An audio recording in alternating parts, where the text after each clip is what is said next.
एक जलसे से खिताब करते हुए मरकजी वज़ीर दाखिला अमित शाह ने कहा कि कश्मीर हमारा है।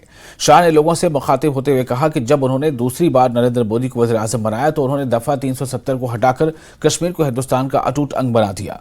कश्मीर में दहशतगर्दी को खत्म करने का काम किया। उन्होंने मुल्क को महफूज और खुशहाल बनाया है। कांग्रेस वाले 50-50 साल से धारा 370 को संभाल पर बैठे थे। मोदी जी ने दूसरी बार जब आपने प्रधानमंत्री बनाया, धारा 370 को समाप्त कर कश्मीर को भारत के साथ जोड़ने का काम किया।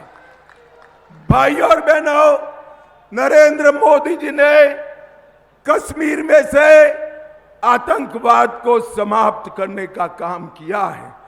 सर्जिकल स्ट्राइक और एयर स्ट्राइक कर पाकिस्तान के घर में घुसकर आतंकवादियों का सफाया करने का काम नरेंद्र मोदी जी ने किया है।